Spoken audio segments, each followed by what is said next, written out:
नमस्कार मित्रों, my own Ayurveda के इस नए एपिसोड में आपका स्वागत है। मैं हूं डॉक्टर सुरेंद्र चौधरी।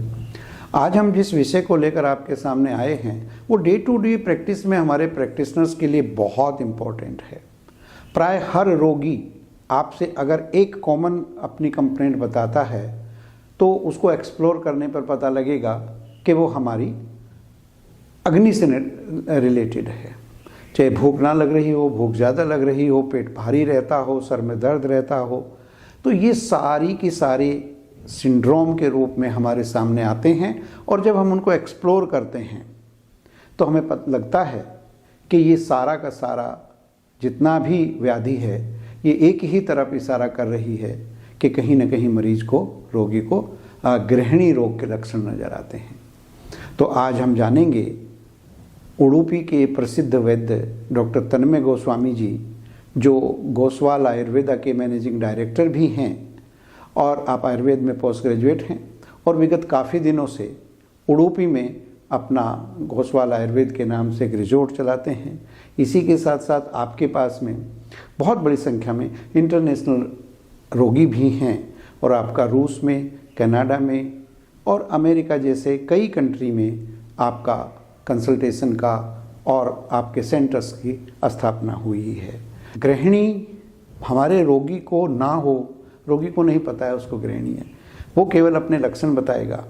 तो क्या पूर्व रूप हैं गृहिणी के, जिससे हम ये जान सकें कि हमारा रोगी उस दिशा में जा रहा है। उसके बाद में गृहिणी के प्रकार, वातज के क्या लक्षण हैं, पित्तज गृहिणी के क्या लक्षण हैं, कफज के क्या लक्षण हैं, आमज के क्या लक्षण हैं। बहुत सिंपल भाषा में उनको हम किस तरीके से डिफ्रेंशिएट कर सकते हैं।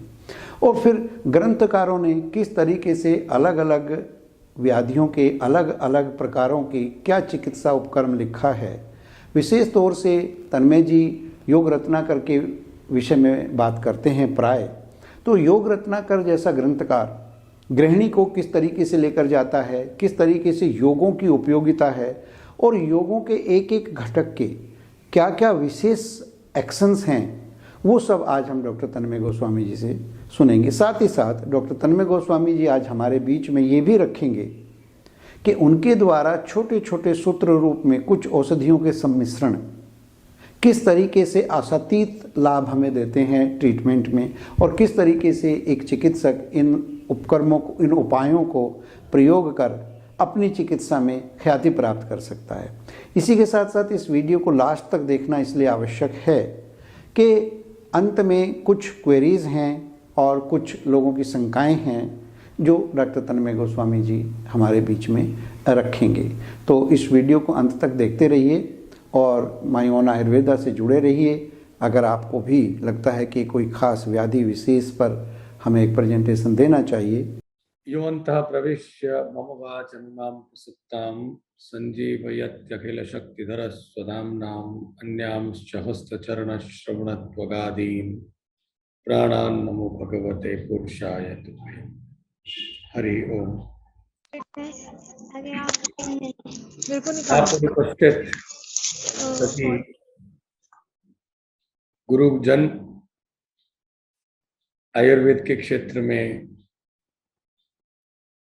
अपना पूर्ण जीवन देने के साथ साथ अच्छी तरह से इस अभियान को आगे ले जाने वाले सभी वैद्यों को मेरा प्रणाम, मेरा अभिनंदन। वैद्य जगत के सामने अपना अनुभव रखना और उसको किस तरह से रखना है, ये एक क्लिष्ट विषय है। तो मैं ये सोच रहा था कि मैं एक परिवार का सदस्य बनकर के, जैसे हम लोग जब साथ साथ बैठते हैं तो अपने अनुभवों को और शास्त्र के दृष्टिकोण को, एक होता है एक दूसरे से शेयर करना और एक होता है बताना, तो उसमें काफी अंतर है। लेकिन मैं इस विषय पर बहुत खुल के बात करना चाहता हूँ। इसमें मेरी पीड़ा भी है क्योंकि काफी वर्षों तक गृहिणी को, आयुर्वेद की चिकित्सा को भी समझ नहीं पाया।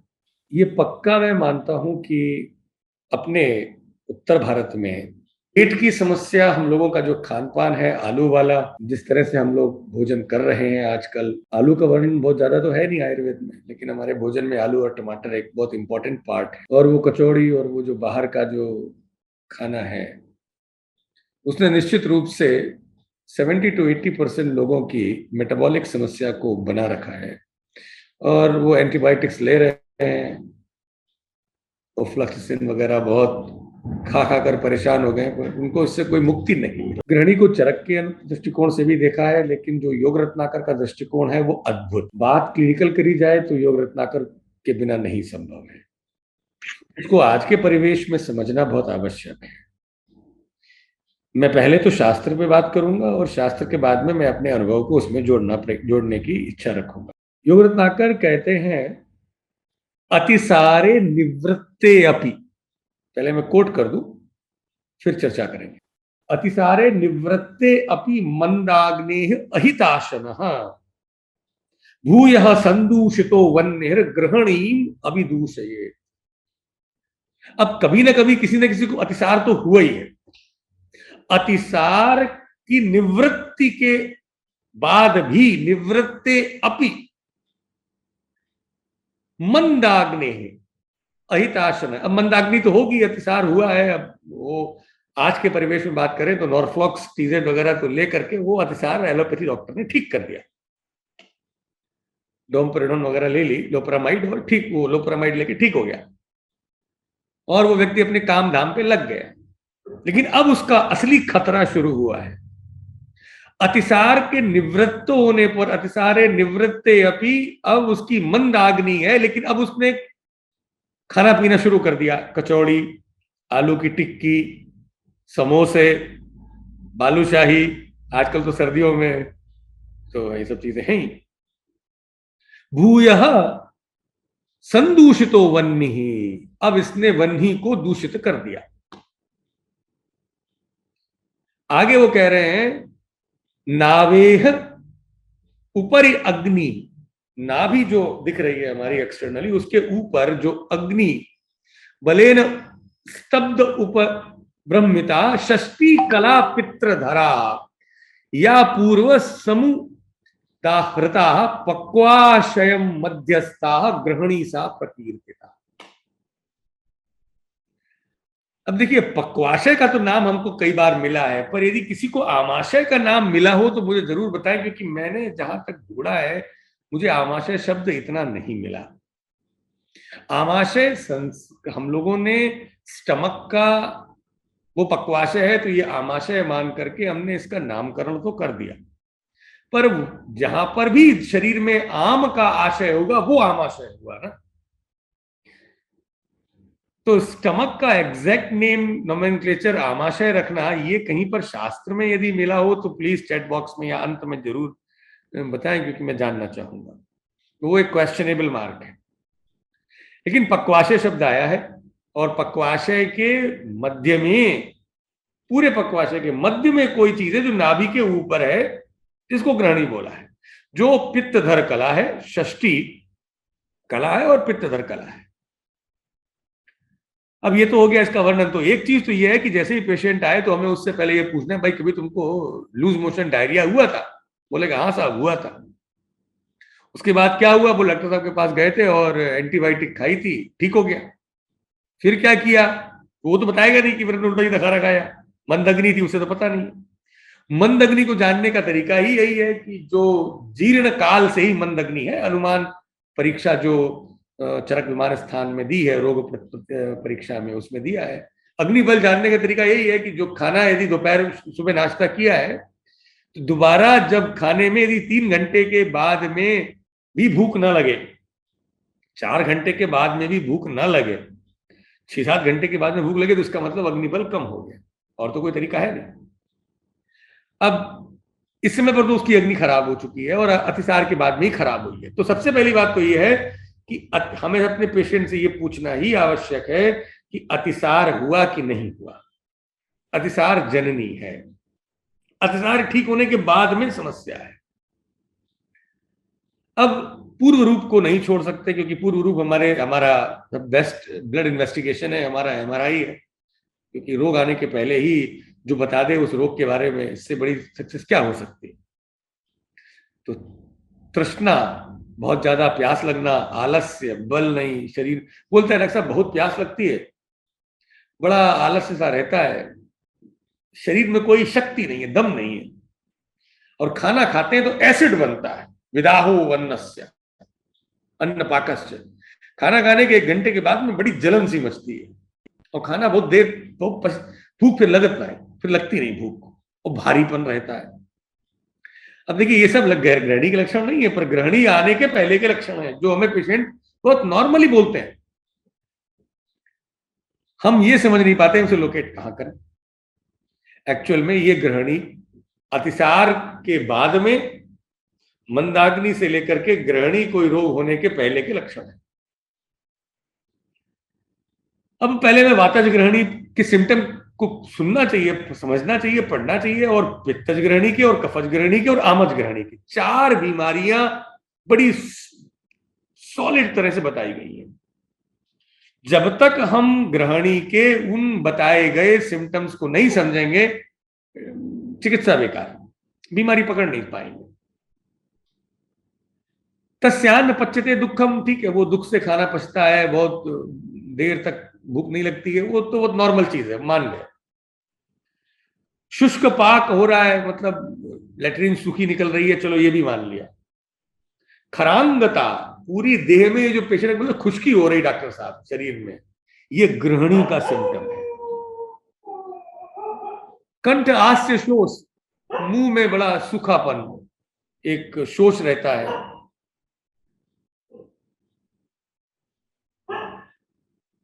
मुख में वैरस्य, अजीब सा कोई टेस्ट नहीं है। ग्रंथि सर्वरसाना, कोई भी चीज में रुचि नहीं लगती है, इसलिए जाकर के चाट या कोई टेस्टी खाना खाने का मन करता है उसे। जीर्णे जीर्णे जीर्यति आत्मानम भुक्ते स्वस्थम उपैति च, खाना खाते ही तो आराम मिल जाता है, भूख नहीं लग रही है, लेकिन खाना खाने के बाद में आराम मिल रहा है, और जब खाना पच रहा होता है तो उस समय पर बड़ी गैस बनती है, पेट फूला फूला होता है, ब्लॉटिंग ऑफ एब्डोमेन, बहुत कॉमनली हम लोगों को ये सिम्टम मिलता है। मनसः सदनः, माइंड बिल्कुल एकदम डल रहता है। डिप्रेशन। कास श्वासोर्दितो अनिलान ग्रहणी, खूब खांसी होगी और ब्रेथलेसनेस, डिस्निया होगा। अब काश श्वास में जाने की बजाय ये जो सूखी खांसी जो महीनों चलती है, देखिए वो यही, जब भी हम लोग क्लिनिक में पेशेंट आता है तो बोलता है साहब सूखी खांसी है, उससे पूछा भूख नहीं लगती, बोले नहीं लगती, तो फिर भी कुछ खा लेते हैं, यही खतरनाक है। और उसके बाद में बड़ा पेट फूला फूला सा लगता है, फिर पीड़ा, बड़ा अजीब सा संकट जैसा लगता है, पूरा ऐसे अजीब सा लग रहा है, बेचैनी सी रहती है डॉक्टर साहब, और बड़ी खुश्की रहती है, स्किन वगैरह सब सूखा सूखा लगता है। ये हम लोग डेली सुनते हैं साहब अपनी प्रैक्टिस में, चाहे वो नॉर्थ हो, चाहे वो साउथ हो, चाहे वो ईस्ट हो, चाहे फॉरेन वाला हो, कोई भी इन सिम्टम से बचा नहीं है। सूखी खांसी, सांस लेने में दिक्कत, खाने की कोई इच्छा नहीं, मुंह में कोई टेस्ट नहीं, खाना खाने के बाद में थोड़ा ठीक ठाक लगता है, बाद में बड़ा पेट फूल जाता है। ये एक सेट है, इसको अलग रख दीजिए। अब दूसरी बीमारी जो आते हैं लोग हमारे पास में, जिसको हमने पित्तज ग्रहणी बोल दिया, देखिए बिल्कुल रोज मिलेगा हमको एक क्लिनिक में कोई ना कोई, यदि आपके 50 पेशेंट आए हैं तो उनमें कम से कम 10 ये बात बोलेंगे जो पित्तज ग्रहणी बोल रहे हैं। पूत्यम्लोद्गारम, बड़ी खट्टी डकारें आती हैं साहब मुंह में। हृत कंठ दाहम, देखिए जलन मचती है, सीने में जलन, बाकायदा बोलता है, गले तक सीने में जलन मचती है, हृत कंठ दाहम, ऐसा लगता है कि जलन मच रही है, एपिगैस्ट्रिक रीजन में गैस्ट्राइटिस हो गई। अब वो जो उसने बोला है कि मल नील पीताभ है, उसको छोड़ दीजिए, क्योंकि वो बताएगा भी नहीं, हम पूछ भी नहीं पाएंगे। कैसे पूछेंगे? वो पूछेंगे अब देख क्या अपनी मल कैसा हुआ था। अरुचि ठीक है, वो नॉर्मल चीज है, पीताभ, वो उसको एक्सप्लेन करने की वो जो एक कला है, वो उसकी वो कंसेप्ट में नहीं है, छोड़ दीजिए उसको। लेकिन जो जीआरडी का सिम्टम है, खट्टी डकार और जलन, गैस्ट्राइटिस, जिसको गैस्ट्राइटिस बोलते हैं, वो एक्चुअल में पित्तज ग्रहणी है, यदि क्रॉनिक हो जाए। बहुत कॉमनली मिलती है। वातज ग्रहणी में ये बिल्कुल नहीं है। वातज ग्रहणी में सूखी खांसी, सांस की तकलीफ, खाना खाने के बाद में थोड़ा सा ठीक ठाक, बाद में पेट फूला फूला सा और खरांगता, सारे शरीर में खुश्की, ये सिम्टम्स खूब आसानी से देखने को मिलते हैं।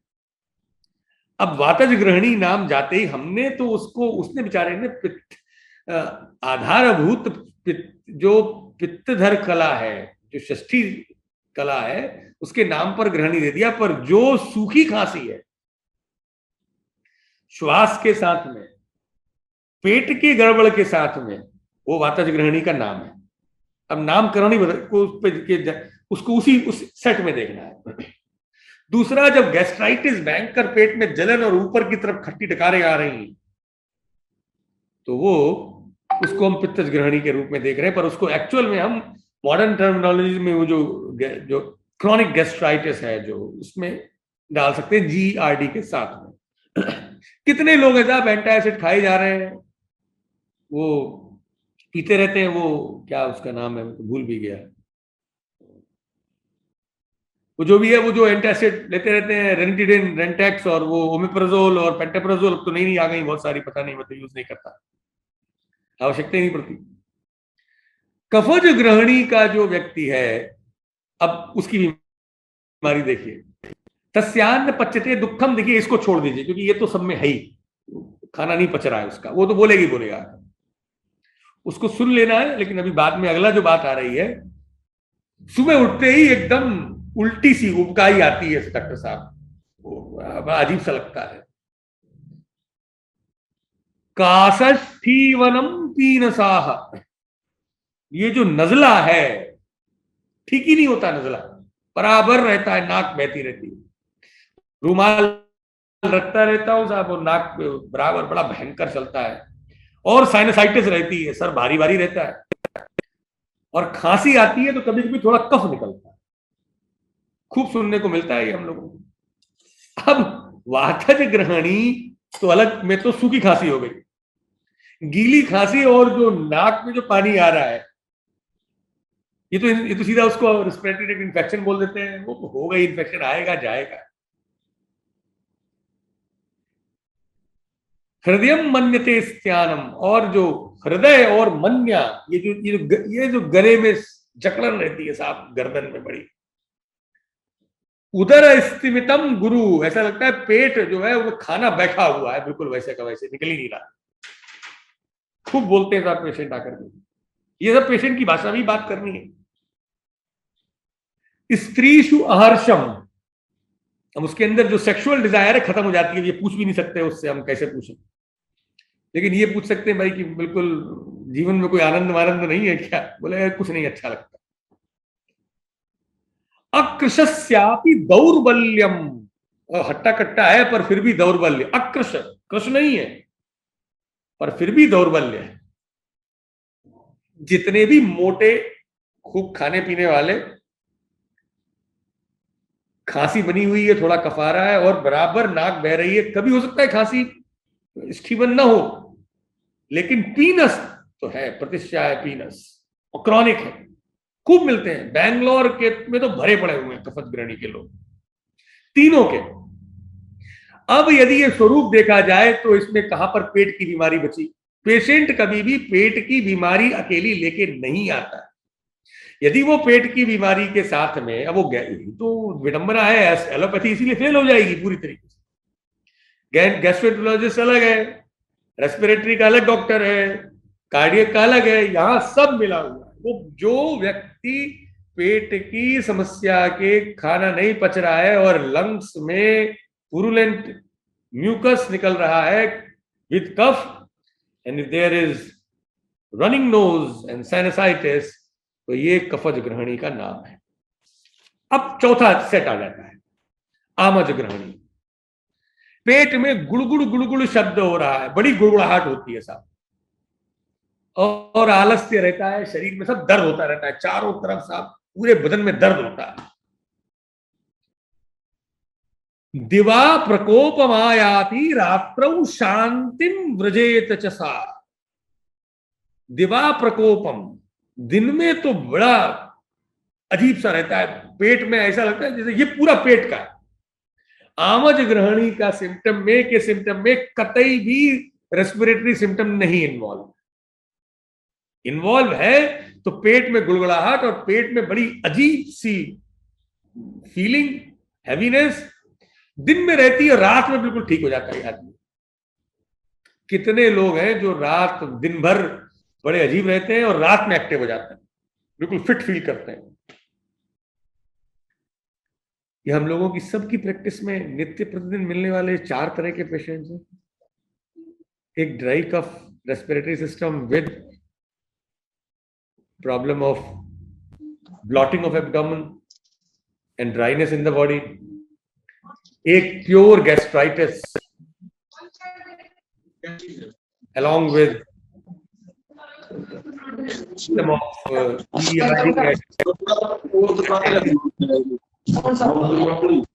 किसी का म्यूट खुल गया क्या?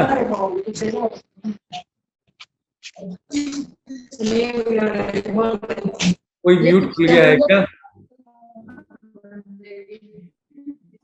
बसंत कुमार जी, आप अपने आप को म्यूट रखिए प्लीज।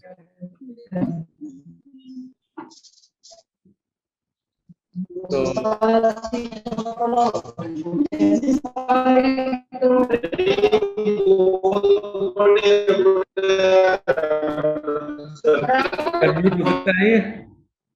हाँ जी, तो मैं फिर प्रारंभ करता हूं। अब ये चारों ग्रहणियां,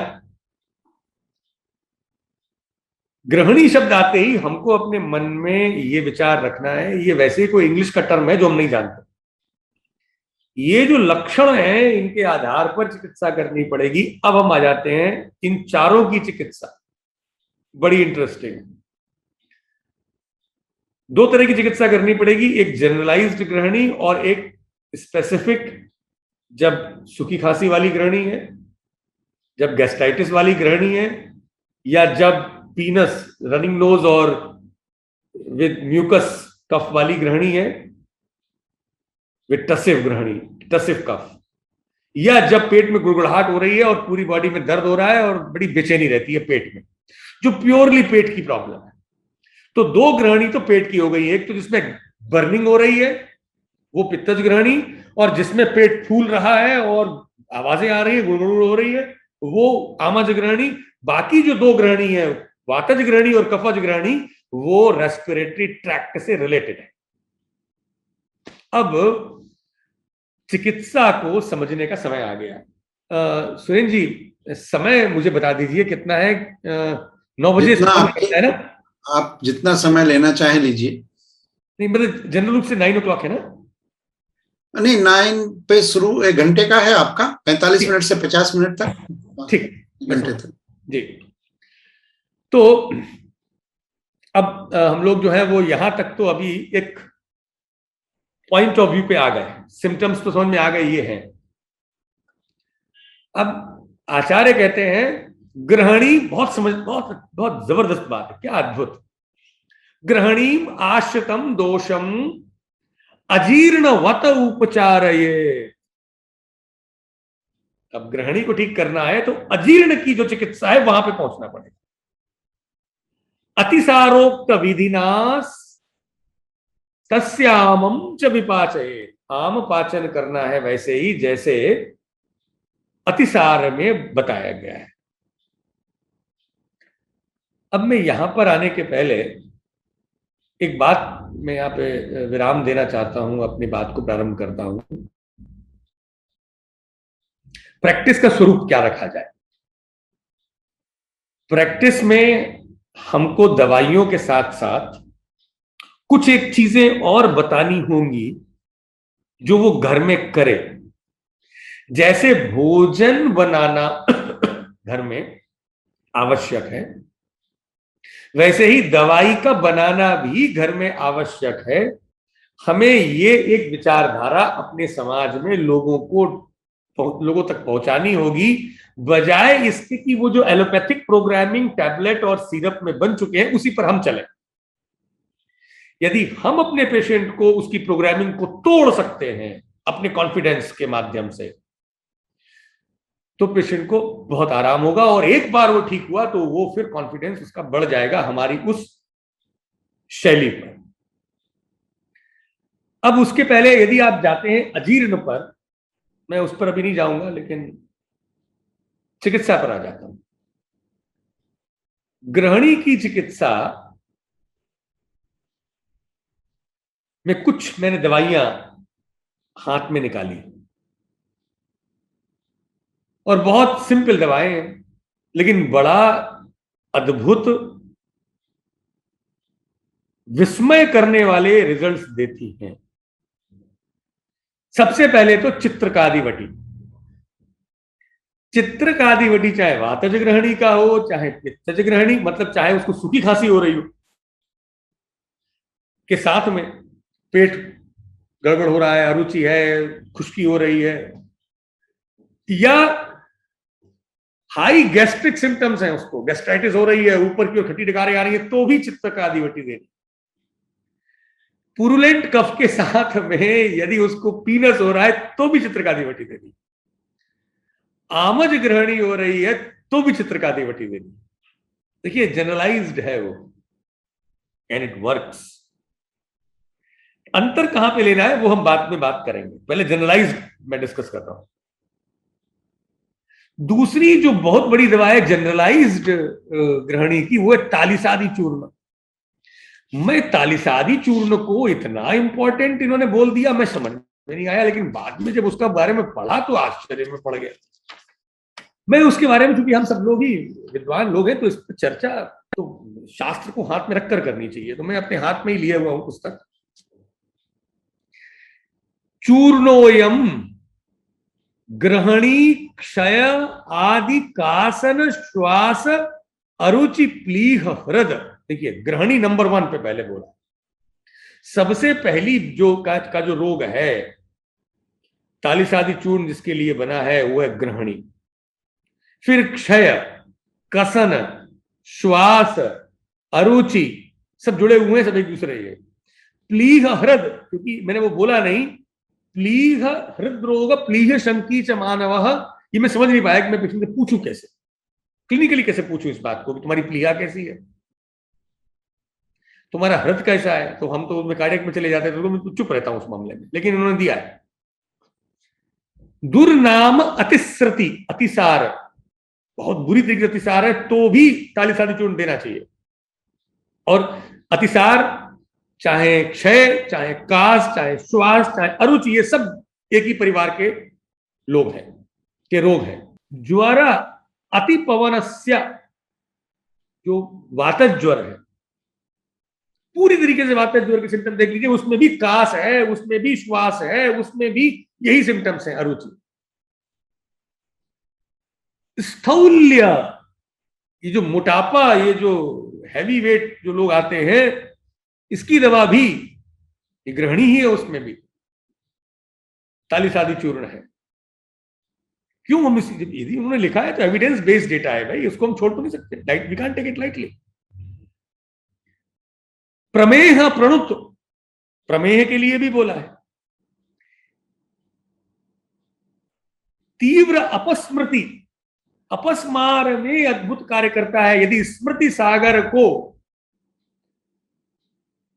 तालिसादी चूर्ण के साथ में दिया जाए तो बड़े बड़े एपिलेप्टिक केसेस ठीक हो जाते हैं। ये मेरा खुद का अनुभव है और मैंने वास्तव में इसमें बहुत अच्छा अनुभव देखा है।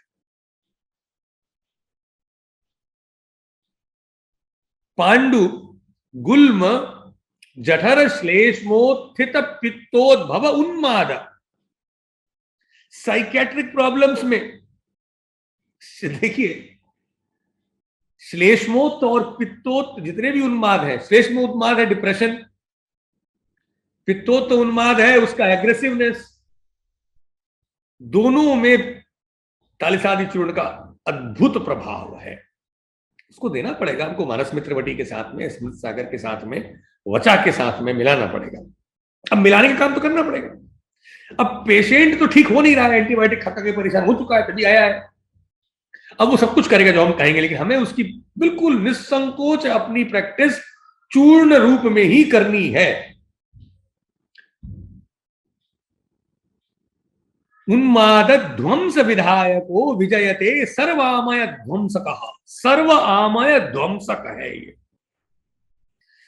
यदि इतनी बड़ी बात लिख दी है, सर्व आमय ध्वंसक, और हम तालिसानी चूर्ण को सिर्फ खांसी की दवाई मान लेते हैं। अरे उसमें तो थोड़ा बहुत रिजल्ट इसलिए आता है कि हमने काकताली न्याय, कौए ने पत्थर थे और डायमंड्स थे, तो एक बार डायमंड उठाया, दूसरी बार उठाया, तीसरी बार पत्थर आ गया, तो रिजल्ट तो मिल गया कभी कभी। लेकिन यदि उसको सही तरह प्रयोग कर दिया तालिसादी चूर्ण को, चित्रकारी वटी के साथ में दे के देखिए, आप लोग दे रहे हैं, मैं तो भावनाओं में तो उस तरह बोल रहा हूं, क्षमा करिए, लेकिन जो चित्रकारी वटी के साथ में तालिसादी चूर्ण का जो रिजल्ट है, वाह क्या बात। सर्वामय ध्वंसक है, बाला नाम च विशेषतो हितकरः, बच्चों में विशेषकर हितकरः, संस्पृष्ट वाणी प्रदः, वाणी को देने वाला, पुष्ट आयुर बल कांति धी स्मृति महामेधा विलास प्रदः। क्या बात। अब इतने अद्भुत योग को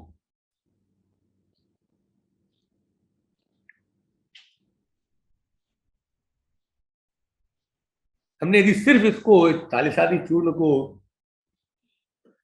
पता नहीं क्या क्या हम लोग सोचते हैं, लेकिन यदि इसको हमने लघुसूत वटी के साथ में दे दिया, पित्तज के केस में, काम दुख के साथ में दिया पित्तज में, मैं आऊंगा कैसे डिफरेंसेस करे जाएं, इसका प्रयोग कैसे, इसमें इट्स ए गेम, कैसे खेला जाए इनके साथ में मिला करके, वो है अपनी प्रैक्टिस। शास्त्र और अनुभव दो चीजें साथ साथ चलती है। शास्त्र तो एक हमारी रिफरल बुक है, फिर हमारी अनुभव की बुक हमको रोज लिखनी चाहिए प्रैक्टिस करते समय। रेफरल बुक और हमारे अनुभव की बुक दोनों जब साथ साथ मिलकर चलेंगी तब आनंद आता है, क्योंकि हमको पूर्ण स्वतंत्रता दी है शास्त्र ने। शास्त्र के आधारभूत सिद्धांतों को मानते हुए यदि हम कार्य करेंगे तो निश्चित रूप से सफल होंगे, लेकिन हमारे अपने अनुभवों को जोड़ना है। अब एक तो हो गया चित्रकादी वटी, दूसरा हो गया तालिसादी चूर्ण, तीसरे जो महान औषधि हमारे पास में वह द्राक्षासव। अब द्राक्षासव में भी वो जितना भी हो गया, कपूर वसितो हेश, पहला जो उसकी जो पहले बीमारी ठीक करता है ग्रहणी, ग्रहणी दीपन परम। ग्रहणी में सबसे बड़ी समस्या है दीपन नहीं होता है, अग्नि खत्म हो गई ना, अग्नि दूषित हो गई। सिम्टम भले ही कास का, सूखी खांसी हो रही है, गीली खांसी हो रही है, नाक से पानी आ रहा है, एसिडिटी हो रही है, पर एसिडिटी होते हुए भी, हैवी गैस्ट्राइटिस होते हुए भी खट्टी उद्गार आ रहे हैं, पर एक्चुअली में अग्नि जो ग्रहणी में है, जो पित्तधर कला में है, वो खत्म हो गई वहां।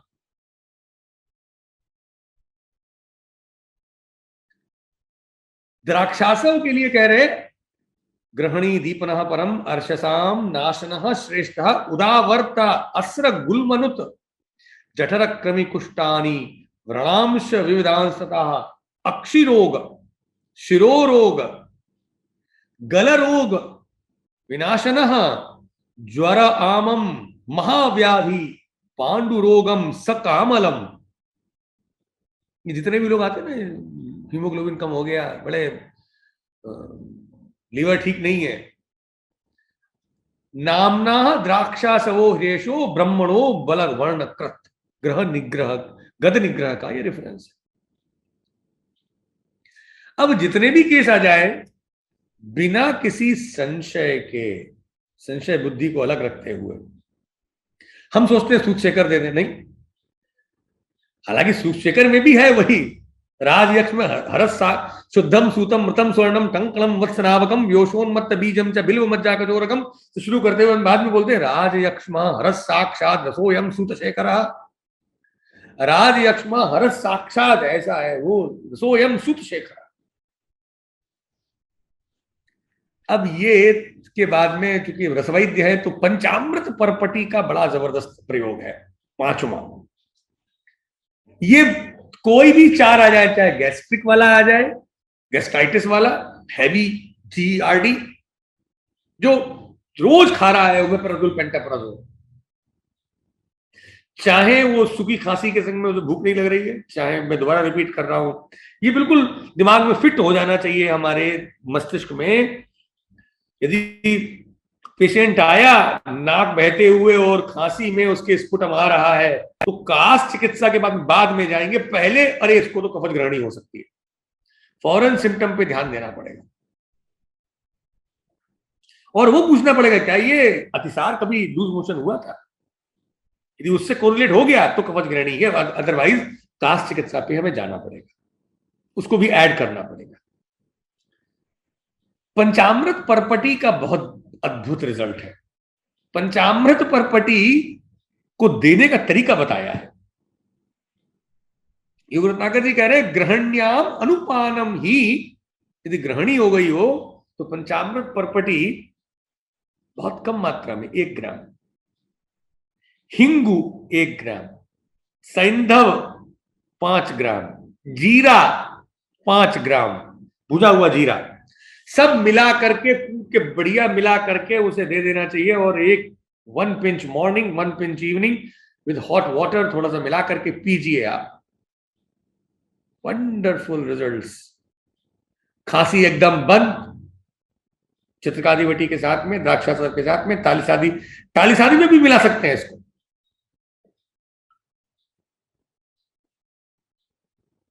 जो रनिंग नोज है बंद, साइनसाइटिस ठीक, गैस्ट्राइटिस थी वो ठीक, और क्या चाहिए। लेकिन जब हम हमारा जो पर्सपेक्टिव है, देखिए अजीर्ण को बहुत इंपॉर्टेंस दी है उन्होंने। पहले बोला है आम पाचन करना पड़ेगा, अब अजीर्ण होता क्यों है। अत्यंबुपानात विषमानात, आजकल एक फैशन चल रहा है, सुबह उठ के 2 लीटर पानी पीना। लोग पूछते हैं कितना पानी पी रहे, हम 3-4 लीटर पानी पीते हैं साहब। अंबुपान तो बहुत अच्छा है, पर अत्यंबुपान अजीर्ण कारक है। यदि पसीना नहीं निकल रहा है, यदि व्यायाम नहीं कर रहा है व्यक्ति, और उसके बाद में भी यदि वो अत्यंबुपान कर रहा है तो अजीर्ण होगा। दूसरा विषमासन, तुम जानते हो तो सब लोग विषमासन कर रहे हैं, इसके लिए भोजन ही वैसे। संधारण कर ही रहे हैं। हम अपने पेशेंट से संधारण के बारे में पूछते ही नहीं है, स्वप्न विपर्य, नींद गड़बड़ हो रही है, दुखी मनसः, जो डिप्रेस्ड है। अब जो मेन दीपन की जो औषधि है अजीर्ण में दी गई है, वो जरूर देनी है हर गृहिणी के, जिसको रेस्पिरेटरी ट्रैक्ट के साथ में या गैस्ट्राइटिस हो रही है, पित्तज वाला है वो। लौंग और हरितकी, हरितकी का पाउडर, उसको बना करके रखना, मैं रखता हूं अपने क्लिनिक पर। हरी कल्प उसका मैंने नाम दे रखा है। 2 तरह के बना रखे हैं, एक हरितकी विद लौंग कूट के मिला दी है, एक हरितकी शुंठी और सेंधा नमक। एक हरी स्पेशल है और एक हरी एल के नाम से 2 बना दिए। सुबह उठते ही ओपनिंग अकाउंट उसका ब्रश करने के बाद में 1/4 चम्मच उसको पानी में डाल के पीना है। तो closing account of the day, शाम को अपना दिन बंद करने पर, रात को जब वो ब्रश कर ले सोते समय, फिर उसको 1/4 चम्मच ये हरितकी, लौंग वाली, सोंठ वाली नहीं, लौंग वाली, मैं बताऊंगा डिफरेंसेस उसमें क्या है, ये मिला करके उसको रात को उसको पी के सोना है। इससे अग्नि दीपन होगा और आम का पाचन होगा। अजीर्ण के बाद में जो, देखिए यदि हमने पाचनीय औषधि नहीं दी तो ये जो मैंने बताई है दवाएं, जो चित्रकादिवटी है, तालिसादी चूर्ण का असर क्यों नहीं मिलता है, क्योंकि हम आम का पाचन नहीं करते, दीपन औषधि नहीं देते। तो जब हम उसको चित्रकादिवटी या तालिसादी चूर्ण दें या द्राक्षासव दें या पंचामृत परपटी दें, तो उसके साथ साथ उसको थोड़ी सी हरितकी दे दें, खुद ही पैक बना करके, लौंग मिला के दे दें, कहते लौंग डाल देना भाई इसमें, एक चबा लेना लौंग खाते वक्त। ये जो एक प्रैक्टिस की जो एटीट्यूड है कि हमें उसको ये अग्नि पाचन आम पाचन और अग्नि दीपन करवाना है, और उसका एक ही तरीका है, क्योंकि आचार्य कह रहे हैं अजीर्ण की जो चिकित्सा है, अजीर्णवत उपचारयेत ग्रहणीम आश्रितम दोषम, और धान्यक नागरजहा क्वाथ, दिन में जब भी उसको प्यास लगे तो सोंठ और धनिया मिला करके हम ही को दे देना चाहिए, क्योंकि अब लोग घर में खाना नहीं बनाना चाहते तो वो दवाई कहां से बनाएंगे। तो रेस्टोरेंट जाते हैं, तो हमारा जो क्लिनिक है वो मेडिसिनल रेस्टोरेंट है। हम बनी बनाई मैगी का पाउडर देते हैं जैसे वो, तो वैसे ही हम देते हैं अपना ये पैक पाउच जिसमें धनिया और सोंठ पड़ी हुई है। भाई जब तुम खाना खा लो तो खाना खाने के बाद में पानी लेके पी लेना बस। हमें खुद आज के मॉडर्नाइज टाइम में भी जब वो मैगी बना सकता है वो डाल करके, तो ये क्यों नहीं कर सकता। जब वो मैगी में मसाला डालता है तो जो वो कह रहा है हिंगवाष्टक को घी के संग में मिला करके पहला गस्सा जो खाना का खाए वो अजीर्ण में, तो चौथाई चम्मच घी तो खाएगी खाएगा। अब हिंगवाष्टक चूर्ण उसमें मिला करके उस गस्से में मिला ले, डाल ले, उस गस्से में चावल के उस जो बनाया है कौर या वो रोटी का या वो दाल उसमें मिला के मुंह में रखे, तो उसमें थोड़ा सा हिंगवाष्टक चूर्ण और घी रख के पहले रख के फिर खाए। क्यों नहीं करना है ये? क्यों हमें संकोच हो? क्योंकि रिजल्ट तो इसी से मिलेंगे, जब रिजल्ट मिलेंगे तो वो फिर तो जीत होगी ना। उस समय वो एंटीबायोटिक और वो जो उसकी वो जो नाइस स्ट्रिप पैकिंग है वो फेल हो चुकी है ना, तभी तो हमारे पास आया है। लेकिन हमको आम पाचन अग्निदीपन करना होगा, हिंगवाष्टक घी के साथ में पहले कौर में देना होगा, हरित की लौंग के साथ में सुबह उठते ही और रात को सोते समय देना होगा। बाद में 2 बार जो आयुर्वेद की हमारी ये जो औषधि है चित्रकादि वटी, तालिसादि और द्राक्षासव और पंचामृत परपटी अलॉन्ग विद हिंग सैंधव जीरक देनी होगी। 72 घंटे में साथ 3 दिन के अंदर मैंने रिजल्ट देख लिए। बहुत लंबा टाइम नहीं वेट करना पड़ा। 42 to 72 आवर्स में बोला कि मेरी खांसी ठीक हो गई। मैंने दवा तो दी थी सिर्फ ग्रहणी की, पर उसको आराम उसकी वो उतनी भयंकर वाली खांसी, सूखी खांसी तो महीनों चल रही थी, ऐसा ठीक हो गई। जितनी एलोपैथिक दवाएं हम खा रहे हैं ये सब हमको कहीं ना कहीं पे ग्रहणी को क्रिएट करने वाली। वैसे ही जैसे वही कीमोथेरेपी जो कैंसर के ठीक करने की दी जाती है, दैट इज कैंसरस टू। अब जब सूखी खांसी वाली ग्रहणी मतलब वातज ग्रहणी है, तो एक चीज और देनी है, वो है तक्रम।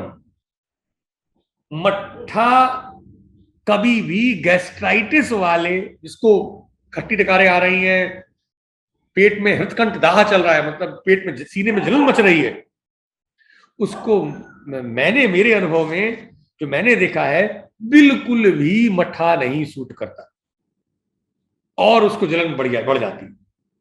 लेकिन सूखी खांसी वाले को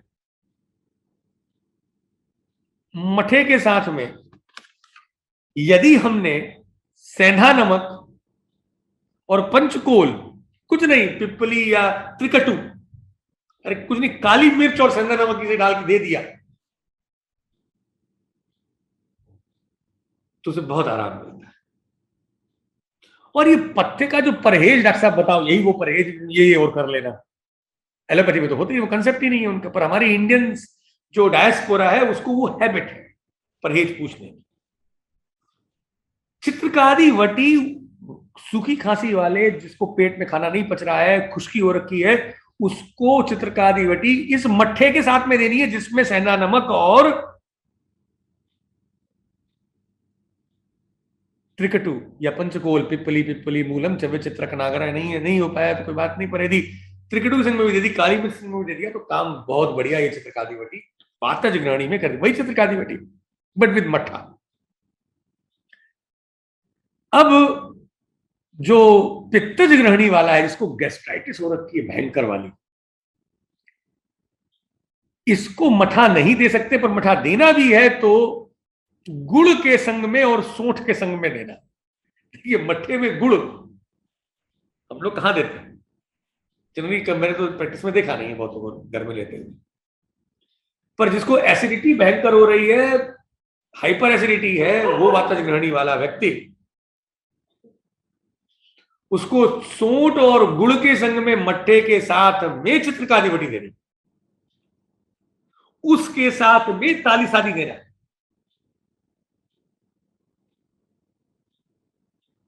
जो कफज ग्रहणी का व्यक्ति है, इस व्यक्ति को यही तक्र हरितकी के साथ में मिला करके, थोड़ा हरितकी मिला दी उसी में, वही जो हरितकी और लौंग जो रात वाली थी वो मठे में डाल करके, फ्रीडम है हमारी, या उसको भी हम नॉर्मल मठे के संग में दे सकते हैं। पर पित्तज ग्रहणी में मठा बिना गुड़ के फायदा नहीं किया मेरे अपने अनुभव में। हो सके तो जल में पहले दिन मैं पेशेंट को बोलता भाई कैसा कर लेना कि 1 लीटर पानी में सेंधा नमक और ये दे रहा हूं वचा डाल देना, 1/4 चम्मच, आधा चम्मच, और खूब पानी पी के एक बार उल्टी कर देना। सद्यो ममन, या तो वो उसे दे दे, वो खुद कर ले, या आप करवा दें, मैं तो अपने करवा देता हूं। उसके बाद में यदि ये चिकित्सा कर दी जाए तो रेस्पिरेटरी ट्रैक्ट की समस्या से लेकर के गैस्ट्रोइंटेस्टाइनल की समस्या पूरी तरीके से, और वो जो अपर रेस्पिरेटरी समस्या है, इससे 100% हम लोग अपने पेशेंट को निजात दे सकते हैं। समय यहां पर 2 मिनट शेष है 9 बजने में। मैं अपनी बात को यहीं पर विराम दूंगा। Sir thank you so much for a wonderful session. Sir ये सेशन जो आपने हम लोग के लिए लिया है, ये हम जो स्टूडेंट्स भी हम इस सेशन को सर आपके माध्यम से सुन रहे हैं, और इससे हम हमारे जो भी हम अपने फ्यूचर में जो क्लिनिकल एक्सपीरियंस लेंगे उसमें हमें बहुत सहायता प्राप्त होगी। इसके लिए आपका सर फिर से बहुत बहुत धन्यवाद। सर इसमें कुछ क्वेश्चंस हैं जो मैं आपके सामने सर रख रहा हूँ। सर पहला क्वेश्चन ये है सर, जो हरिकल्प है उसमें सर आपने बाल हरितकी के बारे में मतलब यूज किया है या क्या किया है सर? हरिकल्प में किस तरह की बाल हरितकी का यूज? नॉर्मल हरितकी जो मार्केट में मिलती है, जी सर, जी सर, जो अवेलेबल है, जो हम लोगों मैं तो वैसे तो दिल्ली के मार्केट में भी मिलती है, यहाँ पर हमारे दक्षिण में मार्केट में मिलती है। नॉर्मल हरितकी का प्रयोग किया है, इसमें कोई बाल हरितकी या कोई विशेष हरितकी का प्रयोग नहीं किया। Yes sir, thank you. कोई हरितकी यूज कर ले, रिजल्ट पक्के हैं, लेकिन इसमें कोई संशय नहीं। Thank you sir. सर फिर एक क्वेश्चन और है सर, एक लास्ट क्वेश्चन कि सर डिफरेंस इन लॉन्ग हरितकी और एंड सेकेंड हरितकी कल्प यूजर्स, जो सर आपने योग बताए हैं दोनों, उसमें सर कोई डिफरेंस क्या है सर? फिर से जानना चाह रहा हूं। हरितकी लवंग के साथ में प्रयोग किया है मैंने, और दूसरा हरितकी सोंठ और सेंधा नमक के साथ में प्रयोग किया है। जब जब कफज ग्रहणी, जिनको बहुत ये जो नोज, रनिंग नोज है, साइनसाइटिस होती है, जो म्यूकस थिक हो जाता है बहुत, और जो पुरुलेंट जो स्पुटम वाली जो कफिंग है, वहां पर हरितकी, शुंठी और सैंधव का प्रयोग। और जहां पर वातज ग्रहणी है वहां पर हरितकी लौंग के साथ में, और पित्तज ग्रहणी में भी आश्चर्य की बात है कि लौंग भले ही उष्ण हो, पर पित्तज ग्रहणी में उसके रिजल्ट्स हैं अच्छे। तो कफज ग्रहणी के केसेस में जो है हरि कल्प जो है वो हरितकी विद शुंठी और सेंधा नमक है, और जो बाकी है उसमें हरितकी विद लौंग है। सर इसका रेशियो क्या है सर, हरितकी और लौंग का सर कोई रेशियो है सर? Right right right. देखिए, यदि हरितकी हमने 100 ग्राम ली तो सोंठ 10 ग्राम और सेंधा नमक 5 ग्राम, ये तो मैंने पक्का रखा है। कभी कभी सेंधा नमक ज्यादा हो जाने में नहीं मैंने उतना अच्छे रिजल्ट देखे हैं, पर 5 ग्राम काफी है सेंधा नमक, क्योंकि मुझे लगता है बायो अवेलेबिलिटी बढ़ा देता है ये हरितकी की, एब्जॉर्प्शन ऑफ हरितकी बहुत फास्ट हो जाता है, और जो कफ का जो जो ब्लॉक्स हैं, जो भी कोई अवरोध है वो ठीक होता है। और जो वातज और पित्तज ग्रहणी की स्थिति में, जिसमें गैस्ट्राइटिस हो रखी है या जिसमें सूखी खांसी वगैरह है, वहां पर तो मैं क्या कर देता हूँ कि हरितकी का पी करके एक लौंग चबा करके हरितकी का पानी पी लेना, चौथाई, कोई सुबह में उठता है जब, चौथाई चम्मच सुबह और चौथाई चम्मच शाम को, डिपेंड, कभी हम हाफ टी स्पून कर देते हैं, मतलब 2 ग्राम्स टू 4 ग्राम्स के अंदर ही रखते हैं इसको। तो उससे क्या है कि एक बहुत अच्छा विरेचन, हल्का सा एक वातानुलोमन सा हो जाता है, और अग्नि दीपन भी हो जाता है। Yes sir, thank you sir. Sir ये फिर इसमें क्वेश्चन है सर, वातज ग्रहणी में कॉन्स्टिपेशन में भी सेम ड्रग सर यूज होगा? देखिए, अब कॉन्स्टिपेशन की बात बोल दी तो मैं इसके बारे में कुछ बात बोलना चाहूंगा। पहली बात तो ये कि कॉन्स्टिपेशन की कोई बीमारी हमारे यहाँ नहीं है, हमारे यहाँ मलबद्धता रोग नहीं है, सिम्टम। अजीर्ण का सिम्टम है मलबद्धता, गौरवम, ग्लानि, विष्टंभ, भ्रम, मारुत, मूढ़ता, विडबंधो। ऑब्स्टिपेशन एंड कॉन्स्टिपेशन दोनों, मारुत मूढ़ता तक हो जाए, यदि मारुत भी नहीं निकल रही है, गैस पास भी नहीं हो रही, विड बंद हो गया, स्टूल भी बंद हो गया, ब्लॉक हो गया, कॉन्स्टिपेशन हो गया, तो ये अजीर्ण है। हमें मलबद्धता को कभी ठीक करना ही नहीं है। सिम्टमेटिक अप्रोच है वो, एलोपैथी वाली, सिम्टम हुआ ठीक करो, त्रिफला दे दिया, अभिपत्तिकर दे दिया, सारे एमआर आके उनको देखे जाते हैं, ये इससे कॉन्स्टिपेशन आता है, पता नहीं क्या वो लोग तो उसमें देख करके, वो राजू श्रीवास्तव का था, पेट सफा पीला वाला, पता नहीं क्या क्या चलता है, कायम चोड़। हम अजीर्ण को ठीक करेंगे तो मलबद्धता अपने आप ठीक हो जाएगी। अति भोजन कर रहे हैं लोग, बुरा उल्टा विषमाशन कर रहे हैं, अत्यंबुपान कर रहे हैं, संधारण कर रहे हैं, स्वप्न विपर्याय कर रहे हैं, दुखी मन वाले हैं, तो इनको अजीर्ण होगा। और अजीर्ण है तो उसकी चिकित्सा करनी होगी। अजीर्ण की चिकित्सा क्या है? हिंगवाष्टक घी के संग में पहला कौर, वचा सैंधव के संग में वमन, हरितकी लौंग के संग में प्रयोग, चित्रकादिवटी, दशमूल त्रिकटु के साथ में। तो जब अजीर्ण ठीक कर देंगे तो अपने आप में मलबद्धता ठीक हो जाएगी। मलबद्धता के लिए हरितकी का प्रयोग कृपया करके न करें, ये बहुत रॉन्ग अप्रोच है कि जब हम त्रिफला का प्रयोग मलबद्धता के लिए करें, उसको अपमान करना हो गया हरितकी जैसी इतनी अमृत औषधि का। वो अलग बात है कि रिजल्ट दे देगी वो बेचारी, इन सिम्टम के लिए कैसे कर सकते हैं हम लोग? बीमारी ठीक करते, सिम्टम ठीक करते हैं।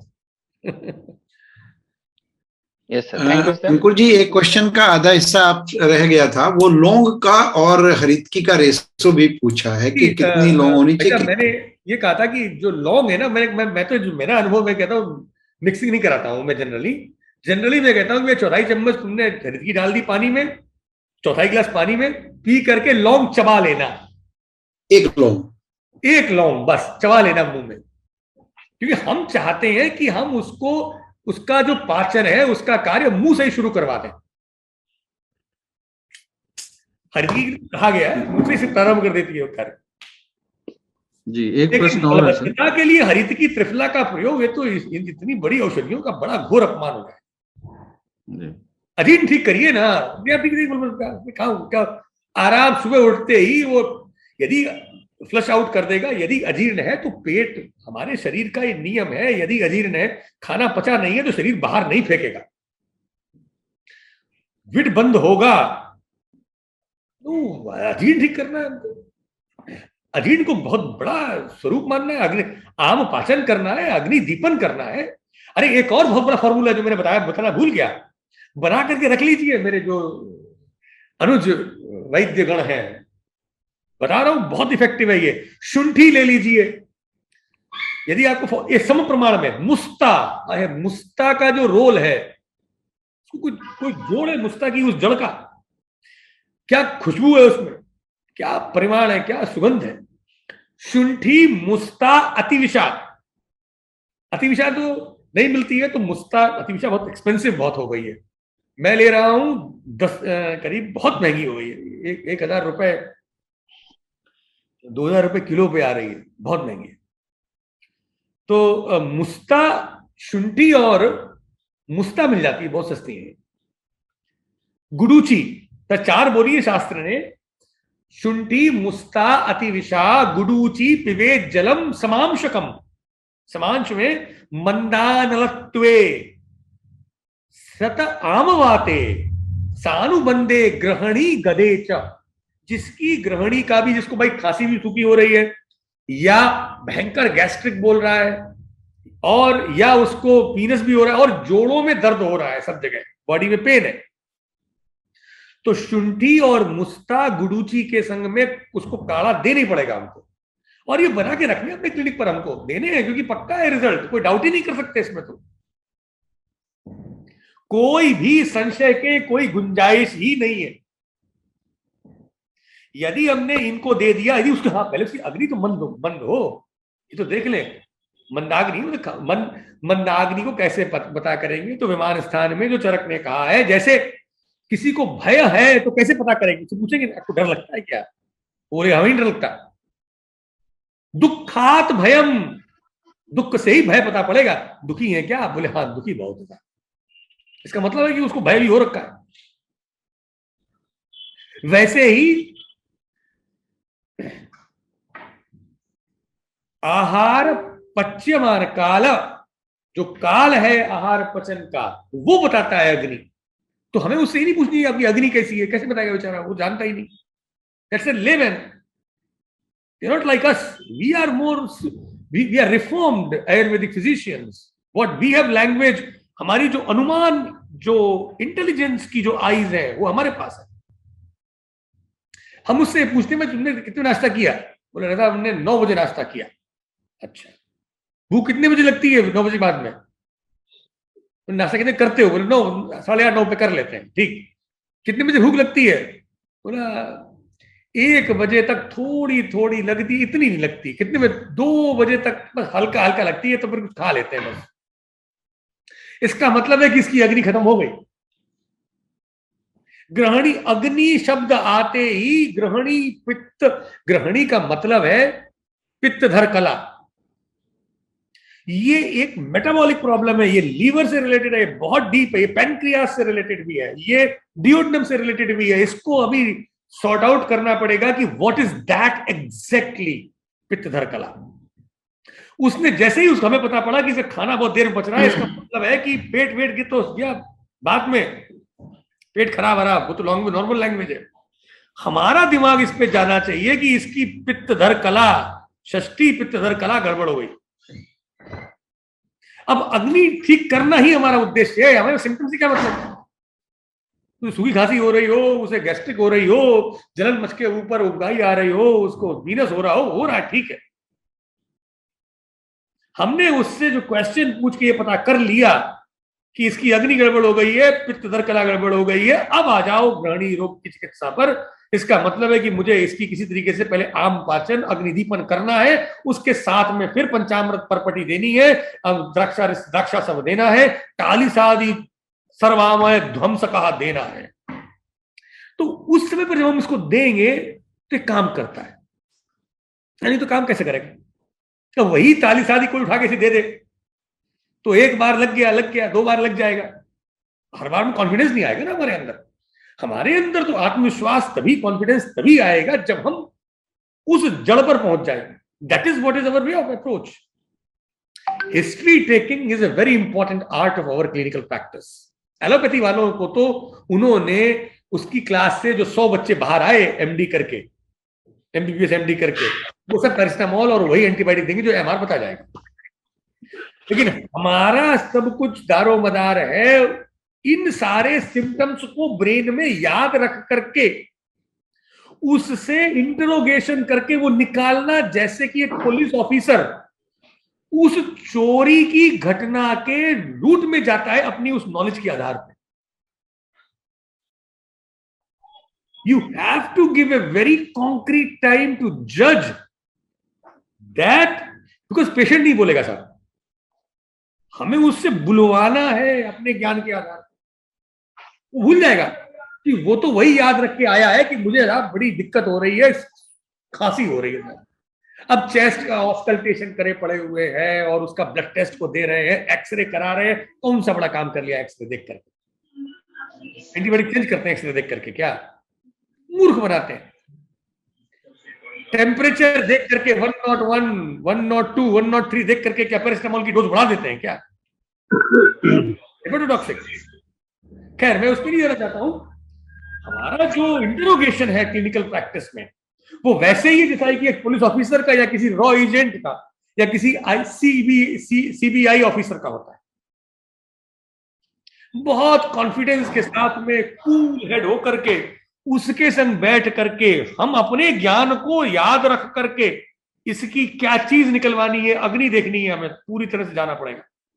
इसके लिए हमें चरक सूत्र और विमान पर पूर्ण रूप से समझना पड़ेगा उसको। नहीं तो हम अपनी इंट्रोगेशन नहीं कर सकते। रोगी चिकित्सा, वो रोगी चिकित्सा का वो जो रोग परीक्षा ऐसे ही नहीं कह दिए। वो बड़ा अद्भुत विज्ञान है, बड़ा अद्भुत विज्ञान है हमारे हाथ में। हम लोग सुपर इंटेलिजेंट लोग हैं। हमारा काम ही है इंटेलिजेंस बेस्ड, हमारी डायग्नोसिस इंटेलिजेंस बेस्ड है। सारा प्रत्यक्ष अनुमान और शास्त्र आप पर आधारित है। ये आप तो तब आएगा जब हम पहले अनुमान से उस प्रत्यक्ष को समझेंगे। अब वो बता दिया दुखात भयम, भय भय यदि है तो उसको सारी ये सब होंगे। अब भय क्यों हो रहा है? वो दुखी है। दुखी क्यों है? अब गीता पे चले आइए। अशांत से कुतो सुखम, अशांत को सुख कहां मिलने वाला? अब शांति कहां से आएगी? फिर इसका मतलब शांति चाहिए सुख के लिए। निर्मम निरअहंकारम, इसके अंदर ममत्व है, मेरा मेरा मेरा, और अहंकार है, वो शांत नहीं हो सकता, तो सुखी नहीं हो सकता, तो दुखी होगा तो फिर भय होगा। वो वैसे ही पूरी की पूरी परंपरा चल रही। तो वैसे ही हमको भी, अब उदाहरण के तौर पर राजयक्ष्मा की बीमारी के 4 कारण बताए हैं। विषमासनम, साहसात, वेग संधारणात, और वो एक और, ये साहस क्या है? क्या कोई करेज करेगा तो कोई बीमारी हो जाएगी क्या? राजयक्ष्मा होगा क्या? आपको कौटिल्य अर्थशास्त्र पढ़ना पड़ेगा। कौटिल्य अर्थशास्त्र में क्राइम की सजा है और वो क्राइम साहस बोला गया। उस समय के जो कंटेम्प्रेरी जो शास्त्र थे उनको पढ़ना पड़ेगा। साहस का मतलब है सजा होती थी। यदि साहस के 8 टाइप बताए, इस साहस के लिए 100 पण, इस साहस के लिए 1000 पण की सजा, इतने कोड़े, वो साहस की बात हो रही है। संस्कृत के एक शब्द के कई मीनिंग है। हम जब आयुर्वेद के दृष्टिकोण से पढ़ रहे हैं तो हमें तो वही पता है, पर हमें बाहर भी देखना पड़ेगा। जैसे एलोपैथी वाले लोग जो हैं वो बायोकेमिस्ट्री, बायोफिजिक्स, बायोमैथमेटिक्स तक ले रहे हैं। हमको अपने उस समय के सारे शास्त्रों को साथ में लेके चलना होगा। साहसात का मैं एग्जांपल दे रहा हूं। खैर, वो तो sorry for going to other topics. नहीं सर। जी चौधरी सर, 2 प्रश्न हैं। एक तो क्वेश्चन और हैं जी, उनको ले लो। एक तो ये आ रहा है कि पेनक्रियाटाइटिस को हम किस दृष्टि से मान सकते हैं आयुर्वेद के अनुसार, और इसी में मेरा भी एक छोटा सा क्वेरी है कि आजकल IBS बड़ा प्रचलित नाम हो गया है, इरिटेबल बाउल सिंड्रोम, तो उसका हमारी गृहिणी से कोई संदर्भ है क्या? उसका संयोग, उसका संबंध हमारा भय शोकातिसार से है।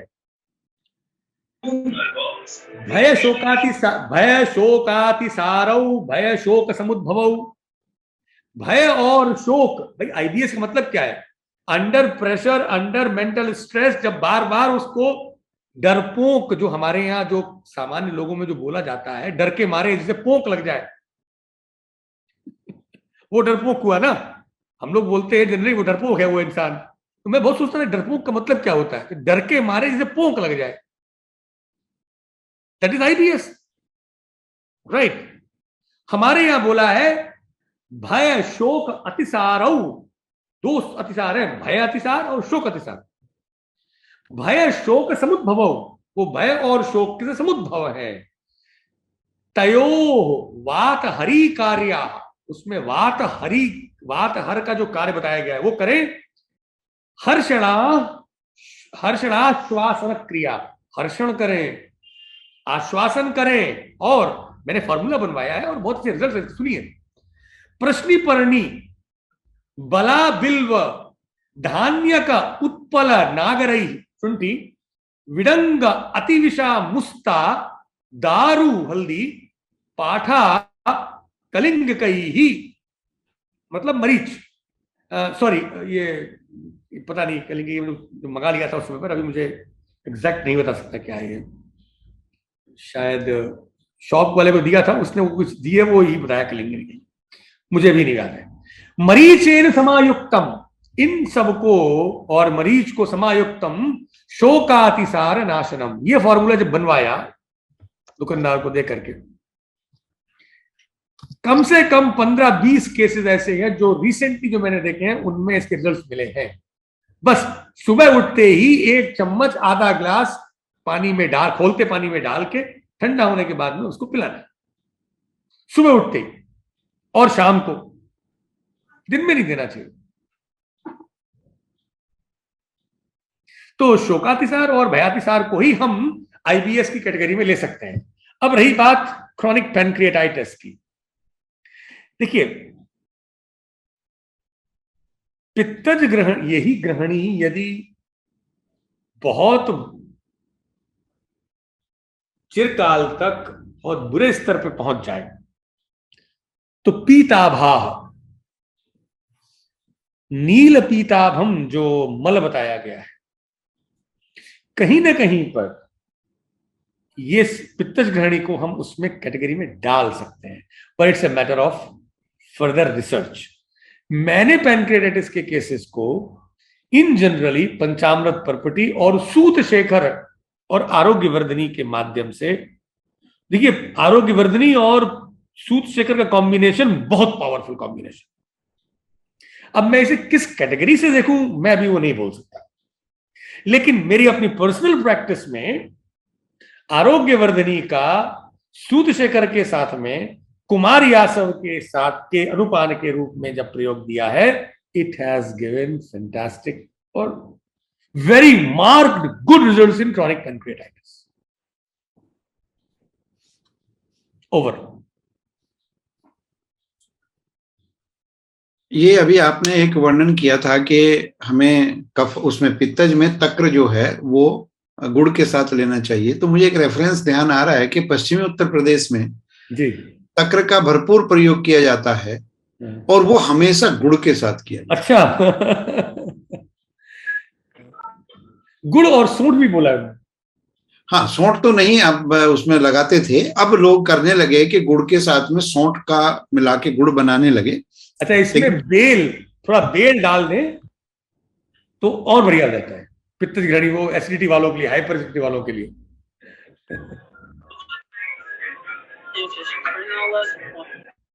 एक आध क्वेश्चन ये आया है, सुमन मदान जी का है कि शोकातिसार के लिए जो आपने योग बताया उसका रेफरेंस होगा क्या? योग रत्नाकर अतिसार चिकित्सा, उसमें उन्होंने जितने भी जो अतिसार बोले उसमें उन्होंने भय शोकातिसार का वर्णन दिया है, बाहर मिल जाएगा ये श्लोक, योग रत्नाकर अतिसार चिकित्सा अध्याय में। Over to you sir. बिना योग रत्नाकर के सही मायने में आयुर्वेद की चिकित्सा करना ही संभव नहीं है। सही कही, बिल्कुल सही बात कही। बिना योग रत्नाकर के संभव नहीं है। यावत व्योमनि बिंब अंबर रमणेन्दोश्च विद्योदते, जब तक आकाश में ये चांद सितारे हैं, यावत सप्त पयोदय सगिरस्तिष्ठन्ति पृष्ठे भुवय, जब तक भूमि के पृष्ठ पर ये गिर और ये पयोदय समुद्र स्थापित है, यावत चावनिमंडलम फणिपते फणामंडले, जब तक फणिपते जो शेषनाग जी इस भूमि को अपने ऊपर बैठाए हुए हैं, तावत सद्भिषजः पठन्तु परितः श्री योग रत्नाकरम, तब तक जो सद्भिषज है वो पठंत परितः बार बार पढ़े श्री योग रत्नाकर।